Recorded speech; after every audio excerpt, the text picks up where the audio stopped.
ప్రభునందు పిల్లలు, ఈరోజు ప్రార్థన గురించిన కొన్ని విషయాలు మనం జ్ఞాపకం చేసుకుందాం.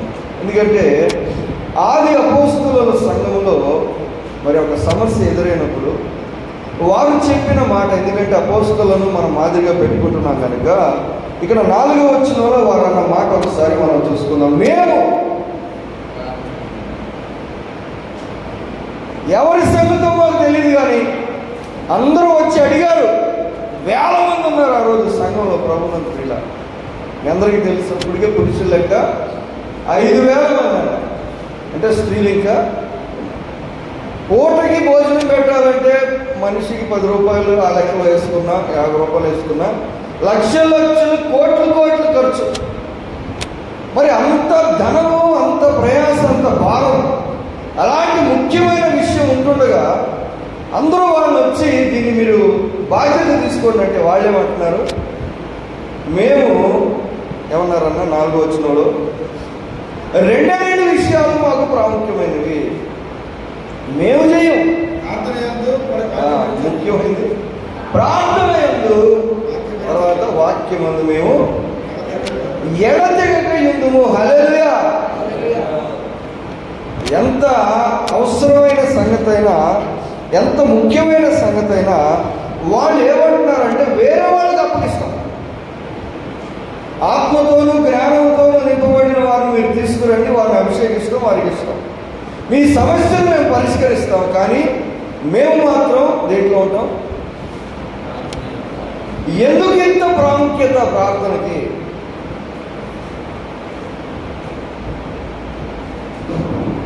వాళ్ళు చెప్పిన దాన్ని బట్టి అపోస్తలులు అంటే సేవకులు, నాయకులు వాళ్ళు ఏం చేస్తున్నారు? పరిచర్య చేస్తున్నారు. ఏం చేస్తామంటున్నారు? ప్రార్థన చేస్తామంటున్నారు. పరిచర్య అంటే ఏంటప్పుడు? మేము పరిచారకులము, మేము సేవకులము, మేము ఏం చేస్తాం? ఏం చేస్తామన్నారు? ప్రార్థన చేస్తామంటారు. అప్పుడు పరిచర్య అంటే ఏమిటి? మా చెప్పండి, ఏంటి పరిచర్య అంటే? వాళ్ళు చెప్పిన దాన్ని బట్టి పరిచర్య అంటే ఏంటి? 2 విషయాలు ప్రాముఖ్యంగా కనబడుతున్నాయి. పరిచర్య అంటే ప్రార్థనే. ఎందుకంటే 1 గంట వాక్యం చెప్పాలంటే అయ్యగారు అనేక గంటలు మనం ప్రార్థన చేయాల్సిన అవసరత ఖచ్చితంగా. ఎందుకంటే ఇది సాధారణమైన ఒక విషయము కానే కాదు. ప్రార్థనకు ఎందుకంటే ప్రాముఖ్యత. ఈరోజు ప్రార్థన చేసాం, బాగా జరిగింది ప్రార్థన. ఇంకా చేయాలి, అందరికీ నేర్పించాలి, ఇంకా లోతుగా మనం వెళ్ళాలి.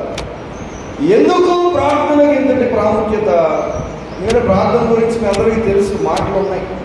ఎడతెగక ప్రార్థించండి, పట్టుదలతో ప్రార్థించండి, విసులుగా ప్రార్థించండి, అన్నిటిని గురించి ప్రార్థించండి, అందరి గురించి ప్రార్థించండి. ఏం చూసినా కానీ ప్రార్థన ప్రార్థన ప్రార్థన. ఎందుకు ఇటువంటి ఒక ప్రత్యేకమైన ఘనత ప్రార్థనకి ఇవ్వబడింది, ఒక స్థానం ఇవ్వబడింది అంటే మొదటి విషయం మనం ఏం చూస్తున్నాం? పరిచర్య అంటే ప్రార్థనే. హల్లెలూయా! వాక్యం కూడా బోధించటమే. అయితే ప్రార్థనకు ఒక ప్రత్యేకమైన విషయం ఉంది ప్రభువుకి. నంబర్ 1 పాయింట్ అది. రెండవది ఏమంటే ప్రార్థన సమయం ఏమైనా ఉంటుందా? ఇక రెండవ ప్రశ్న ఏంటి? పరిచర్య అంటే ప్రార్థన మనం అంతా ఒప్పుకుంటాం, అందుకే చేసాం, అందరం చేస్తున్నాం, అందరూ చేస్తారు ప్రార్థన. అయితే ప్రార్థన చేయటానికి ఇంత సమయం అని ఉంటుందా? ఎందుకంటే ఒక లిమిట్ ఏదైనా ఉంటుందా, ఉండదా? ఈ మాట ఎందుకు ధ్యానం చేస్తున్నానంటే యేసుక్రీస్తు వారు చూడండి, లూకాసు వార్తలో ఒక మాట చెప్పి, మత్తయి వార్త 26 వచ్చారు 40 వచ్చిన లోకాలో కూడా ఉంది. మత్తయి వార్త 26వ అధ్యాయం 40 వచ్చిన చూద్దాం. 26:40. ఆయన మరలా శిష్యుల యొద్దకు వచ్చి వారు నిద్రించుట చూచి ఒక గడియ అయినను నాతో కూడా ఒక ఇంత పరిమితి చెప్తున్నాడు ఆయన. ప్రభువారు శిష్యులను ప్రశ్నించినప్పుడు ఏమని ప్రశ్నించారంటే, ఒక గడియ అయినా మీరు నాతో ప్రార్థన చేయలేరా అంటే ఒక టైం లిమిట్ చెప్తున్నాడు. ఎందుకంటే యేసు ప్రభువారు గెత్సెమనీలో ప్రార్థన చేయడానికి వెళ్ళినప్పుడు ప్రార్థన చేయమని చెప్పి వెళ్ళారు. వాళ్ళు చేసి ఉంటారా? ప్రార్థన చేయడానికి ఆయన వెళ్ళి ప్రార్థన చేస్తున్నారు. ఆయన చెప్పి వెళ్ళినప్పుడు వీళ్ళు ప్రార్థన చేస్తుంటారా? అసలు చేయకుండా పడుకుని ఉంటారా? మీరు ప్రార్థన చేయండి, నేను ప్రార్థన చేస్తానని చెప్పి వెళ్ళాడు కదా. యేసే చేస్తున్నారు. శిష్యులు కొంచెం సేపు అయినా చేస్తుంటారా? అసలు చేయకుండా పడుకొని ఉంటారు. ఎందుకు పడుకున్నారు? ఆయన వచ్చేటప్పుడు అయ్యారు మరి చేశారు కదా, ఆయన చెప్పిన పని చేశారు కదా. ఆయన వచ్చి ఎంత సమయం ఎందుకు చేయలేదు అంటున్నాడు. అదే టైం ఏమైనా ఉంటుందా?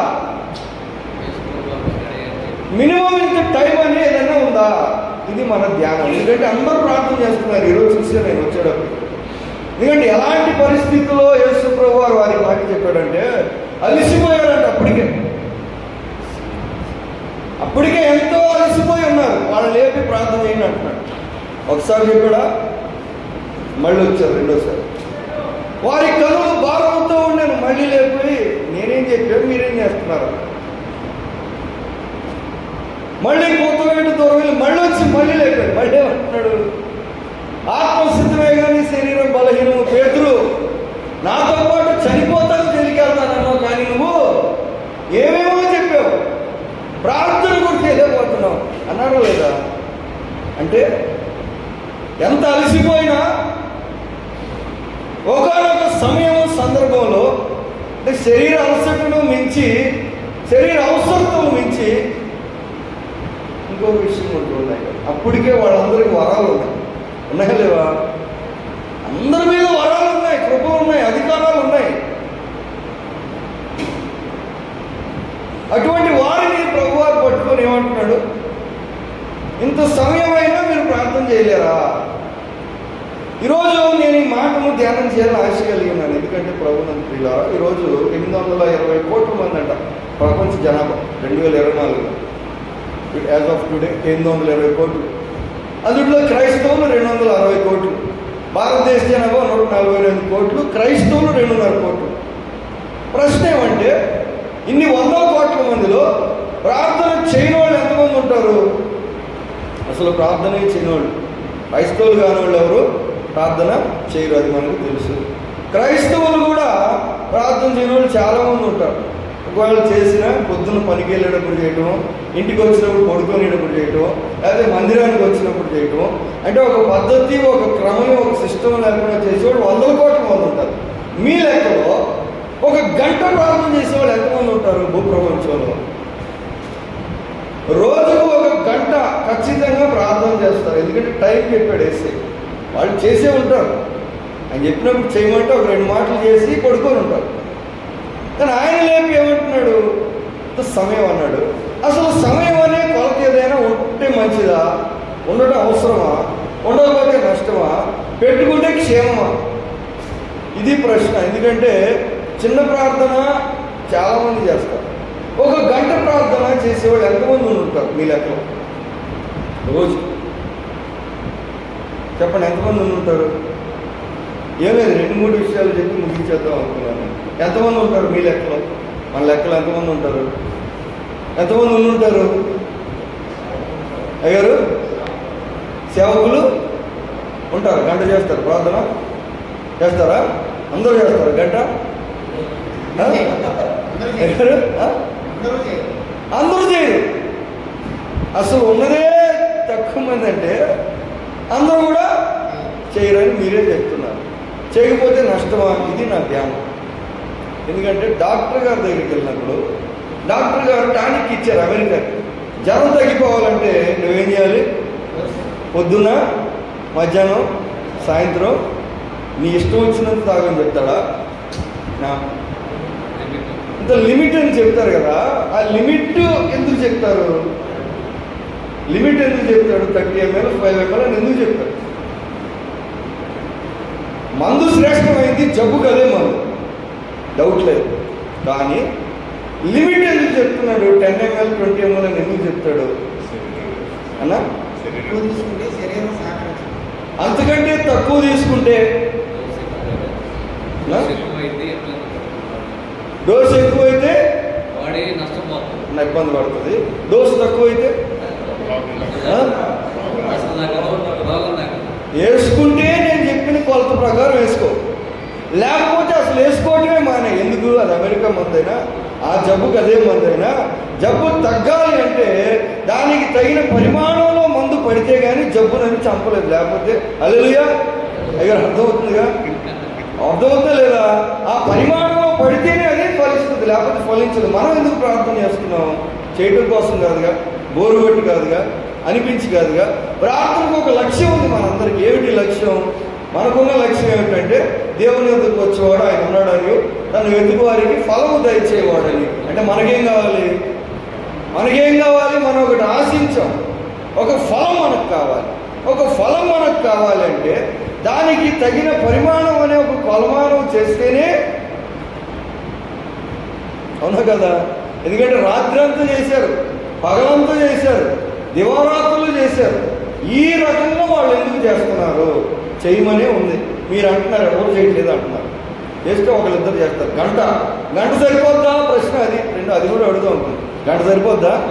అసలు గంట చేసేవాళ్ళే లేరంటే గంట సరిపోకపోతే మీ లెక్కలో ఎంత సమయం ఉండాలి?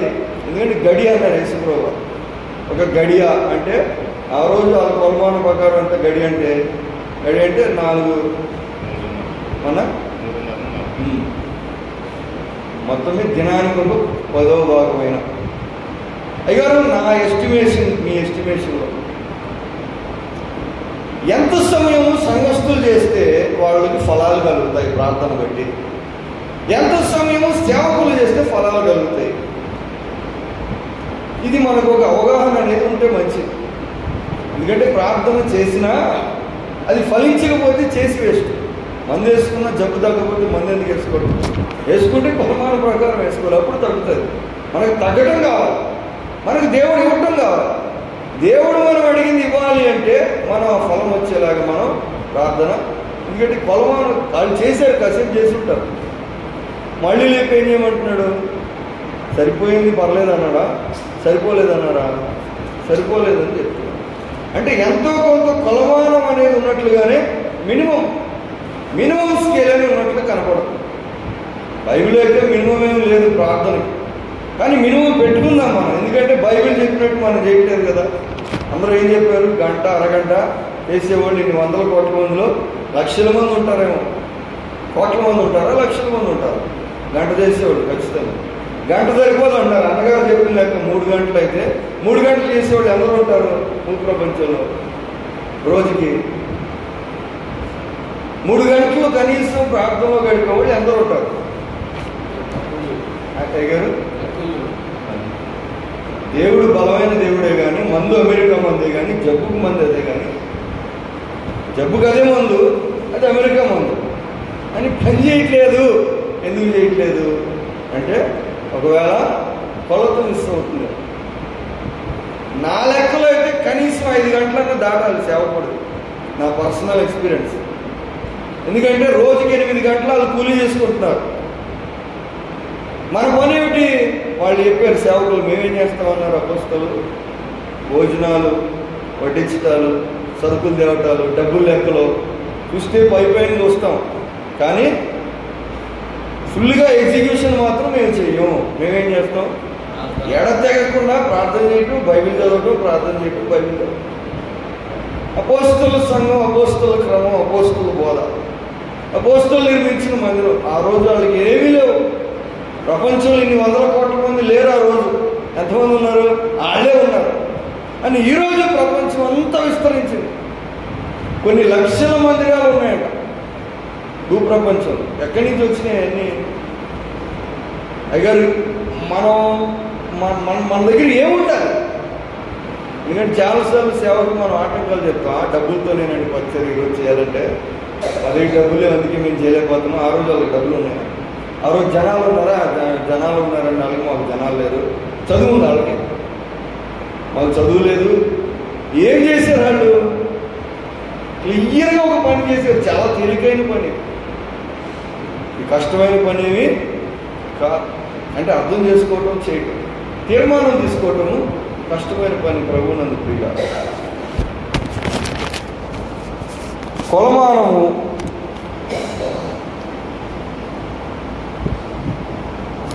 ఇప్పుడు మూడవ ప్రశ్న ఏమంటే, అసలు ప్రార్థన చేయడం ద్వారా ఏం జరుగుతుంది అంటే దాని ప్రభావం ఏమి?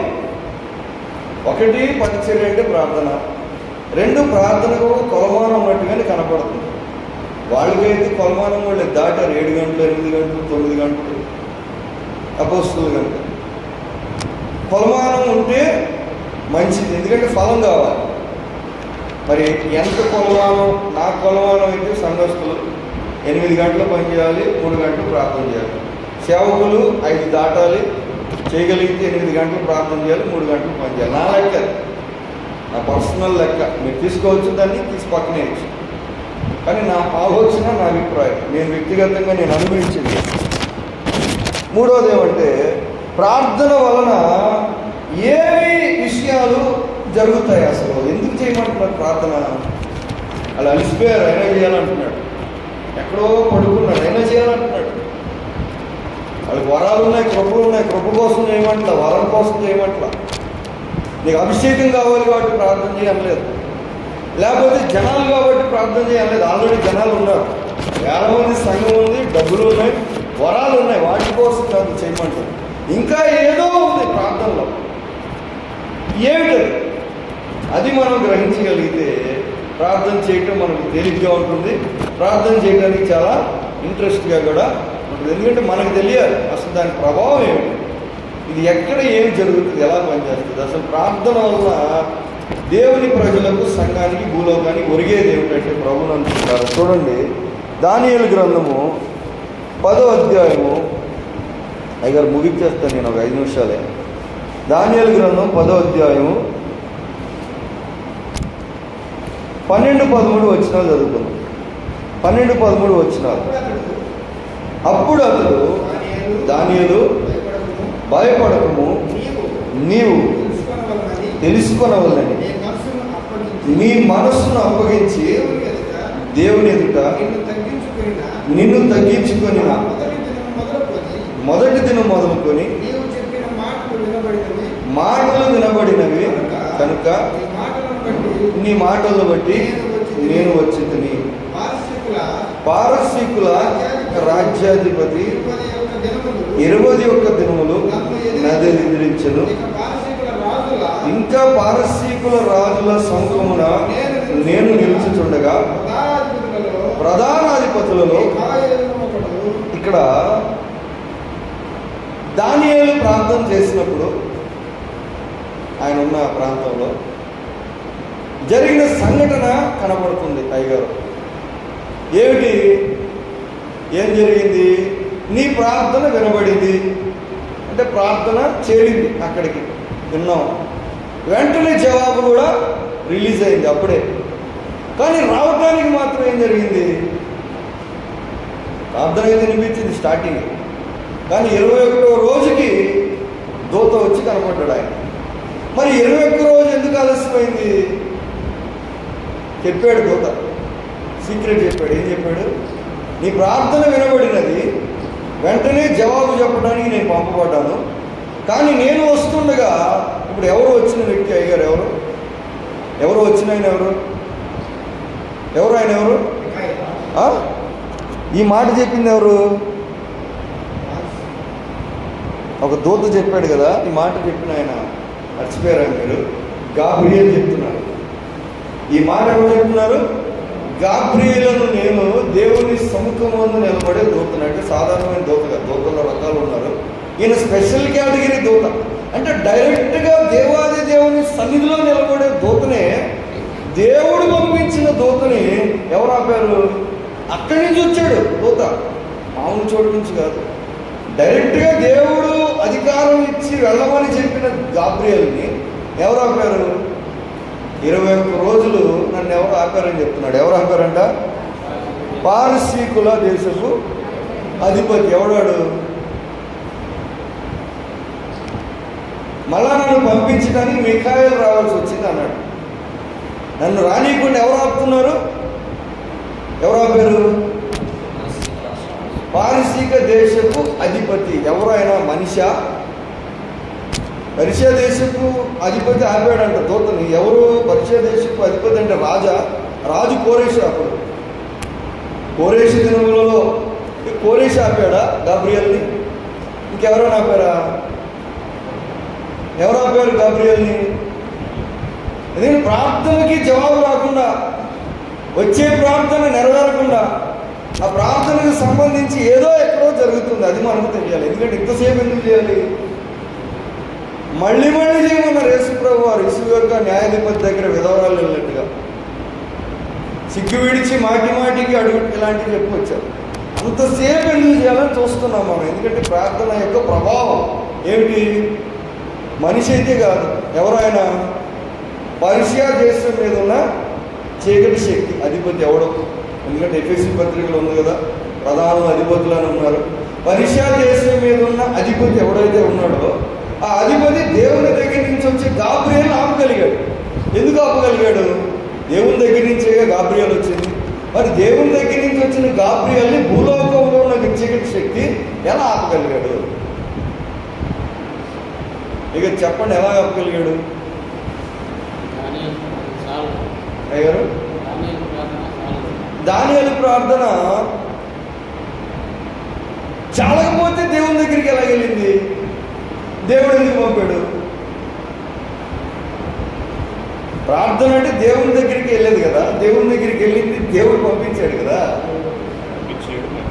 మధ్యలో ఆగింది. ఈ మాట నేను చెప్పడానికే, అంటే పర్షియా దేశంలో వాడు ఉన్నారు కనుక పర్షియా దేశం మీద అధిపతి దేవుడు కాదు అప్పుడు. అంటే టెక్నికల్గా దేవుడే, కానీ వాస్తవానికి ప్రాక్టికల్గా ఎవరున్నారు? పర్షియా అన్యుల దేశం కనుక పర్షియా దేశం మీద చీకటి ప్రభావం అప్పటికి ఇంకా పోలేదు కనుక మా ప్రాంతంలోకి నువ్వు రాకూడదు అంటున్నాడు. దగ్గర అర్థమైంది ఏం జరుగుతుందో? నువ్వు దేవుని దగ్గరికి వచ్చావు, మేమేం కాదంటలేదు, కానీ మా ఏరియాలోకి నువ్వు రాకూడదు అంటే లీగల్ అధికారం ఉంది చీకటి శక్తులు. లీగల్ టెక్నికల్ డీటెయిల్స్ జరుగుతాయి అనమాట. అంటే ఒక కోర్టులో ఎలాగైతే వాదోపవాదాలు తీర్మానం రిలీజ్ అవుతుందో అలాగా మనం చేసే ప్రార్థన ఆత్మలోకంలో కొన్ని కార్యాలు చేయాలి. అది జరిగి ఆ ఫైనల్ డెసిషన్ వచ్చేదాకా. అందుకని దానియేలు 21 రోజు చేశాడు, ఆపల. ఒకవేళ 20 రోజులు చేసి ఆపుకుంటే ఏమయ్యేది? 21వ రోజు దూత వచ్చాడు. 20 రోజులు చేసి దానియేలుకి జవాబు రావట్లేదు, నాకు ఓపిక లేదు, నాకు ఏమయ్యేది? గాబ్రియల్ ఏమంటాడు? ఆయన ప్రార్థన చేస్తున్నాడు కాబట్టి నేను వెళ్తాను అంటాడు. పర్షియా అధిపతి ఏమంటాడు? మా ఏరియా కాబట్టి నువ్వు రాకూడదు అంటాడు. మా అర్థమవుతుందా? ఇది మా ప్రాంతం, ఇది మా ఎలుబడి, ఇది మా పరిధిలో ఉంది, ఇది మాది, నువ్వు రాకూడదు అంటాడు. గాబ్రియల్ ఏమంటున్నాడు? ఆయన ప్రార్థన చేస్తున్నాడు కాబట్టి నేను వెళ్ళాల్సిందే అంటాడు. మధ్యలో వీళ్ళిద్దరు. మిఖాయేలు ఎవరు? మిఖాయేలు ఇజ్రాయెల్ దేశం మీద ఉన్న అధిపతి కనుక మిఖాయేలు వచ్చి సహాయం చేసినప్పుడు ప్రార్థనకి అయ్యా అర్థమవుతుంది. నేనేం చెప్పాలనుకున్నాను అంటే మనం ఇంత దీర్ఘకాలం ప్రార్థనలో ఎందుకంటే ప్రార్థన గురించి పోరాటం అనేది మాట్లాడదు. ఎవరితో పోరాడతాం? మనం శరీరంతో మాత్రమే పోరాటం కాదు. ఎవరితో పోరాడతాం? ఆత్మలోకంలో జరిగే పోరాటం మన ప్రార్థన ద్వారా. అందుకనే మోషే చెయ్యెత్తాడు. కింద యుద్ధం జరుగుతున్నప్పుడు మోషే ఏం చేస్తున్నాడు? పైన చెయ్యెత్తుతున్నాడు. అంటే ఒక లీగల్ బ్యాటిల్ జరుగుతుంది అనమాట ఆత్మలోకంలో. ఎందుకు అంతసేపు చేయాలన్న దానికి చెప్తున్నా. కాసేపు ఎవరైనా చేస్తారు, అందరం చేసే వచ్చి ఉంటాం. 5 నిమిషాలు, 10 నిమిషాలు, అరగంట, మీరు చెప్పినట్టు గంట, 2 గంటలు, 3 గంటలు. అయితే దాటాలి. ఎందుకు దాటాలి? ఎందుకు దాటాలి అంటే ప్రార్థనకు ఆటంకం రాకుండా మధ్యలో ఏం జరుగుతుంది? నువ్వు గాబ్రియల్ అంత నీతిమంతుడో మనకు తెలుసు, దేవుడు చెప్పాడు. గాబ్రియల్ సాధారణమైన వ్యక్తి ఏం కాదు. యోబు, నోవాహు, దానియేలు, యోబు అన్నాడు దేవుడు. అని వాస్తవానికి ఏమనాలి? వాస్తవానికి నోవాహు, యోబు, దానియేలు అన్నాడు. ఎందుకంటే వరుస పుట్టిన క్రమం అది. కానీ దేవుడు యోబు కంటే దానియేలు ముందు పెట్టాడు నీతిలో. అంత నీతిమంతుడు దానియేలు. అంత నీతిమంతుడైన దానియేలు చేసే ఉపవాస ప్రార్థనకే జవాబు రాకుండా మధ్యలో ఆటంకం కలుగుతూ ఉంటే గారు పరిశుద్ధతలో అసామాన్యుడు, జవాబు కూడా వస్తుంది. అలాంటి వ్యక్తి చేసిన ఉపవాస ప్రార్థనకే మధ్యలో ఆటంకం కలిగితే అన్నా చెప్పు, అర్థమైంది మీకు? ప్రార్థన ఏం కలిగిస్తుంది? ఏం కలిగిస్తుందంటే దేవునికి లీగల్ యాక్సెస్ ఇస్తుంది. అంటే దేవుడు ఈ లోకంలో అడుగు పెట్టడానికి అధికారం దొరుకుతుంది. హల్లెలూయా. ప్రభువారు నేర్పారు, పరలోకమందున మా తండ్రి నామం పరిశుద్ధపరచుకొని నీ రాజ్యం వచ్చును గాక, నీ చిత్తము పరలోకమందు నెరవేరినట్లు భూమి యందు నెరవేరును గాక. కానీ నేను ఎందుకు ప్రార్థన చేయాలి? నేను ఎందుకు చేయాలి? మీరు చెయ్యండి అన్న. ఏం చేయమన్నాడు? పరలోకంలో నీ చిత్తం నెరవేరినట్లు రెంటి పాలలో నెరవేరును గాక. నేను ఎందుకు చేయాలి? నువ్వు దేవుడి కదా, నువ్వు చెయ్యి, సర్వాధికారి సరస్సు నువ్వు చెయ్యి, నీకు చిత్తం ఉంది కదా, నువ్వు చెయ్యి. అలా కాదు, నువ్వు చెయ్యి, నేను చేస్తాను. నువ్వు ప్రార్థన చెయ్యి, నా చిత్తం జరగాలని. అప్పుడు నేనేం చేస్తా? నా చిత్తము నీ ఇంట్లో జరిగిస్తాను. నీ ఇంటి గురించి, నీ గురించి, నీ సంఘం గురించి, నీ ప్రాంతం గురించి నాకు ఒక చిత్తం ఉంది. అని అది నెరవేరాలంటే నువ్వేం చేయాలి? ప్రభువారు నేర్పారుగా, అక్కడ జరిగినట్టు ఇక్కడ జరగాలని మీరు ప్రార్థన చేయండి. చేయకపోతే అక్కడ జరిగినట్లు ఇక్కడ జరగాలని నేను ప్రార్థన చేయకపోతే ఏమవుతుంది? దేవుడు ఉన్నారు, కోటాను కోట్ల దూతలు ఉన్నారు, దేవునికి ఒక ప్రత్యేకమైన చిత్తం ఉంది. ఇన్ని ఉన్నా కానీ ఎవరో ఒకరు లేక మనము ప్రార్థన చేయకపోతే జరుగుతుందా? జరుగుతా అన్న ఒప్పుకుంటారా? జరగదండి పాస్టర్ గారు. జరగదండి. ప్రార్థన చేయకపోతే ఏం జరుగుతుంది? ఏం జరగదు అసలు. ఎంత పరుగులెత్తు, నువ్వు తీ బయటికి రీసెర్చ్ చేసి ఏమి అంటే ప్రార్థన ఏం కలిగిస్తుంది? దేవుడు తన చిత్తం ఎక్కడ దేనికోసం అయితే మనం చేస్తున్నామో అక్కడ తన చిత్తం దేవుడు చేయడానికి అనుమతి దొరుకుతుంది. దేవునికి లీగల్ యాక్సెస్ వస్తుంది అనమాట. ఉదాహరణకి నేను ఒక అప్లికేషన్ పెట్టి అమ్మారావు గారు ఉన్నారు అని ఇక్కడ ఏదో సమస్య ఉంది, ఆయన పట్టించుకోడు. ఎందుకంటే త్రూ ప్రాపర్ ఛానల్ ఒక అప్లికేషన్ వెళ్ళాలి. నేను అప్లికేషన్ పెట్టే పలానా అక్కడ కావాలి ఉంది, మీరు ఏదో చేయండి, ఏదో అప్లికేషన్ పెట్టి అప్పుడు వస్తుంది డిపార్ట్మెంట్ నుంచి. ఎందుకని? అప్లికేషన్ వెళ్ళింది కనుక అప్లికేషన్ తీసుకొని వస్తారు వాళ్ళు. ఏం సార్ అంటే పలానా వాళ్ళు అప్లికేషన్ పెట్టారు కాబట్టి మరి దీని విషయం ఏం పరిష్కారం అంటే దేవునికి అనుమతి దొరుకుతుంది. అంటే లీగల్గా ఆయన ప్రణాళిక, ఆయన చిత్తం ప్రకారం దేవుడు మానవునికి చిత్తం ఇచ్చాడు. మానవుడు ఆ చిత్తాన్ని సాతానికి ఇచ్చేసాడు, అధికారాన్ని. ఇప్పుడు సాతాన్ చేతిలో ఉన్న అధికారం వల్ల దేవుడు తెచ్చుకోవాలంటే మనం ఏం చేయాలి? మనం మధ్యలో మన ప్రార్థన పెట్టినప్పుడు ఆ ప్రార్థన మార్గంలో దేవుడు వచ్చి మన గ్రామంలో, మన సంఘంలో, మన జీవితంలో, మన కుటుంబంలో దేవుడు ఏం చేస్తాడు? లీగల్ యాక్సెస్ దొరుకుతుంది. ఎందుకంటే ఇంత టైం ఎందుకు చేయాలి? ప్రార్థన చేయడం, వాక్యం బోధించడం, రెండిట్లు ఏది తేలిక? ఏది తేలికండి? రెండు కష్టం అంటారా? ప్రార్థన చేయడం తేలిక, వాక్యం చెప్పడం తేలిక? ఇద్దరు చెప్తున్నారు వాక్యం చెప్పడం ఏం తేలికండి. అయినా కానీ ప్రార్థన చాలా సమయం చేయమని ఉంది కదా, ఎందుకని చూస్తున్నాం. ఒకటి, దేవునికి లీగల్ యాక్సెస్ దొరుకుతుంది. అసలు దేవుడు ఏదైనా చేయాలంటే ఎవరో ఒకళ్ళు అక్కడ ప్రార్థన చేస్తేనే దేవునికి మార్గం ఏర్పడుతుంది. రెండు, చూడండి, ఎస్తేరు గ్రంథం మనకు తెలుసు ఏంటి? 9వ అధ్యాయం 1వ వచనం. ఎస్తేరు గ్రంథం 9వ అధ్యాయం 1వ వచనం. 9:1.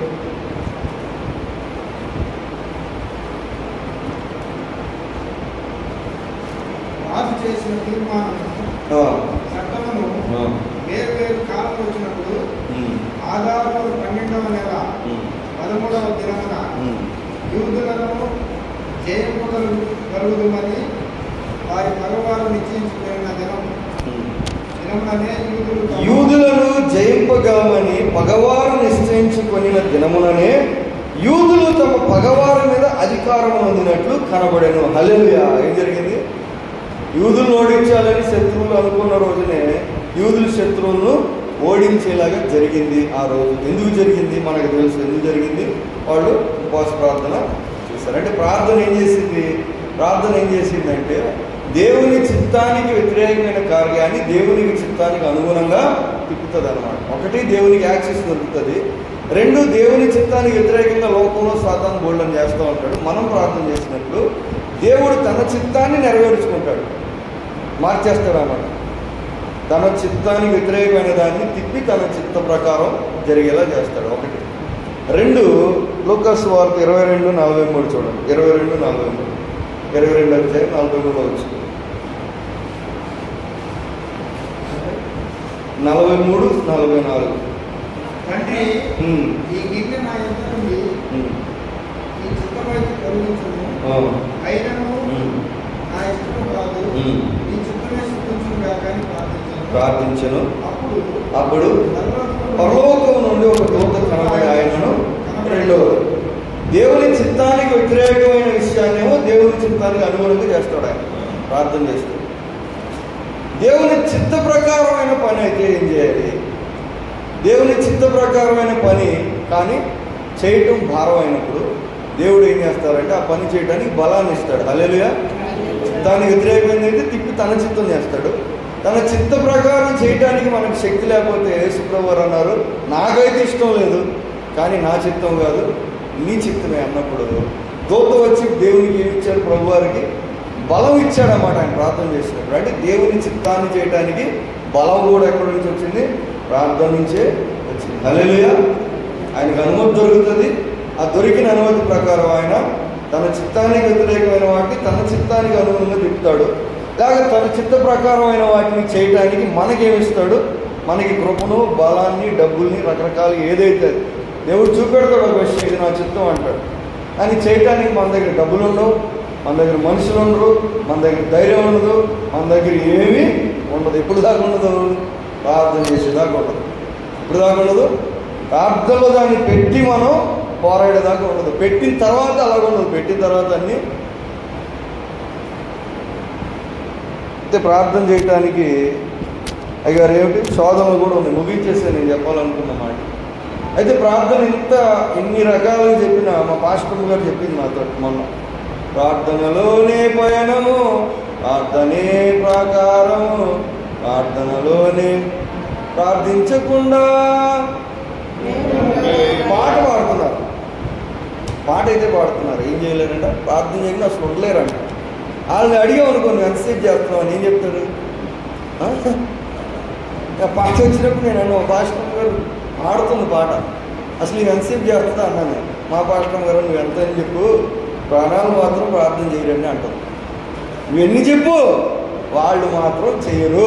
ఎందుకంటే నేను చేపించా వాళ్ళతో చేపించా, మా సంఘంతో చేపించా, దగ్గర మా సంఘంతో చేపించా. 40 రోజుల ఉపవాస ప్రార్థనలు చేపించా, ఆన్లైన్ ప్రార్థన చేపించా, 24 గంటలు గొలుసు ప్రార్థన 2 వారాలు చేపించా, 6 నుంచి 6 మొత్తం 12 గంటల ప్రార్థన గోల్డెన్ రోజులు చేపించా. మళ్ళీ మనిషితో 2 గంటలు 3 గంటలు రకరకాలుగా నేను చేపించి ట్రై చేస్తున్నాను. ఈ అనుభవంలో వాళ్ళ సంఘం మీద ఆమె ఏం చెప్తుందంటే చేయరండి అంటది. చేస్తారా చేయరా? ఆ కాసేపే మనం ఫోర్స్ చేసినప్పుడు చేస్తారు, ఆ తర్వాత వాళ్ళు చేయరు. ఎందుకంటే వాస్తవమే. ఎందుకంటే పరిష్కారం. ఎందుకంటే అది ఒక ఆత్మ.